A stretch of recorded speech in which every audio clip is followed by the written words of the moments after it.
ఈ పేజ్ లో వాల్మీకి రామాయణం ఫస్ట్ నుండి ఇలానే ఎపిసోడ్స్ గా ఉంది. ఇంట్రెస్ట్ ఉన్న వాళ్ళు వినండి. ఈ ఎపిసోడ్ లో సుగ్రీవుడు రాజ్యం వచ్చాక సీతమ్మను వెతుకుతా అని రాముడికిచ్చిన మాటే మర్చిపోయాడు. ఆ సమయంలో రామలక్ష్మణులు ఏం చేశారో తెలుసుకుందాం. వాలి చనిపోయాక రాముణ్ణి కిష్కింధ రాజ్యానికి వచ్చి హాయిగా ఉండమన్నారు హనుమ, సుగ్రీవుడు. కాని రాముడు మా తండ్రికిచ్చిన మాట ప్రకారం నేను అడవిలోనే ఉండాలి, నగరాల్లో గ్రామాల్లో ఉండకూడదు. కనుక సుగ్రీవా, ఇది వర్షాకాలం, వర్షాల్లో సీతమ్మను వెతకడం కష్టం.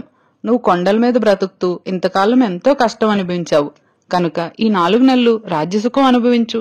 కార్తీక మాసం రాగానే నన్ను గుర్తు తెచ్చుకో. అప్పటి వరకు ప్రశ్రవణ పర్వతం గుహలో ఉంటాను అన్నాడు రాముడు.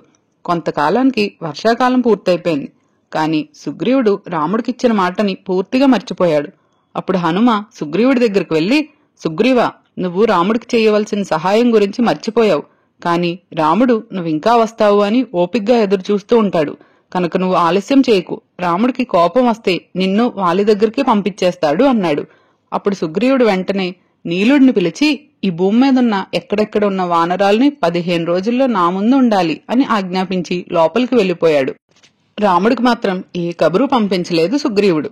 ఇంక సుగ్రీవుడు రాముణ్ణి మర్చిపోయాడు అనుకున్న రాముడు లక్ష్మణుడితో, లక్ష్మణ, సుగ్రీవుడు నాకు సహాయం చేయడానికి ఎందుకు రావడం లేదో తెలుసా? నాకు రాజ్యం లేదు, దీనంగా గుహలో పడి ఉన్నాను. నా ప్రియమైన భార్యని రాక్షసుడు ఎత్తుకుపోయాడు. అపారమైన దుఃఖంలో ఉన్నాను. నేనిప్పుడు అనాథని. రావణుడేమో నన్ను అవమానించాడు. ఏ దారి లేక సుగ్రీవుని సహాయం అడిగితే సుగ్రీవుడు కూడా నన్ను మర్చిపోయాడు. నువ్వు వెళ్లి సుగ్రీవుడితో నా మాటగా చెప్పు, వాలి వెళ్లిన ద్వారం ఇంకా మూసుకోలేదని అన్నాడు. రాముడు బాధని చూసిన లక్ష్మణుడు, అన్నయ్య, నేనిప్పుడే వెళ్లి ఆ సుగ్రీవుని చంపి అంగదుడిని రాజుని చేస్తా. ఆ అంగదుడిని వానర సైన్యంతో వెంటనే సీతమ్మ ఎక్కడున్నా వెతికించమంటాను అన్నాడు. కాని రాముడు మాత్రం, లక్ష్మణ, సుగ్రీవుడు మన స్నేహితుడు, తనెక్కడో దారి తప్పాడు. అది తెలుసుకుని మార్చాలి తప్ప చంపేస్తాను అని మాట్లాడుకు అన్నాడు. రాముడు ఎంత నచ్చజెప్పినా లక్ష్మణుడి కోపం ఏమీ తగ్గలేదు.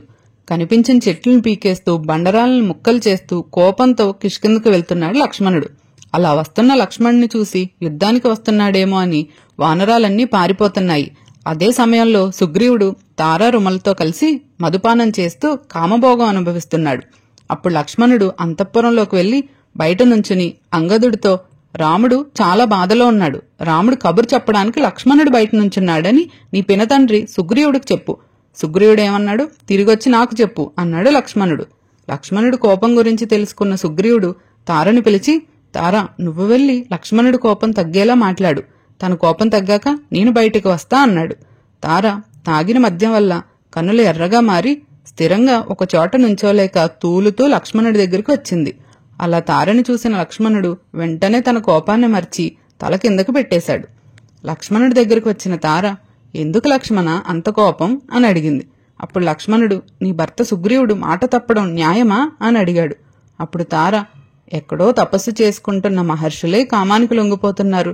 ఇంకొక వానరుడు, అందులోని రాజు, సుగ్రీవుడు కామం అనుభవిస్తూ కాలం మర్చిపోవడం పెద్ద విషయం కాదు కదా. కాని సుగ్రీవుడు రామకార్యం మర్చిపోలేదు. ఎక్కడెక్కడ ఉన్న వానరాల్ని సీతమ్మను వెతకడం కోసం రమ్మని ఆజ్ఞాపించాడు అని చెప్పి శాంతింపజేసింది లక్ష్మణుణ్ణి.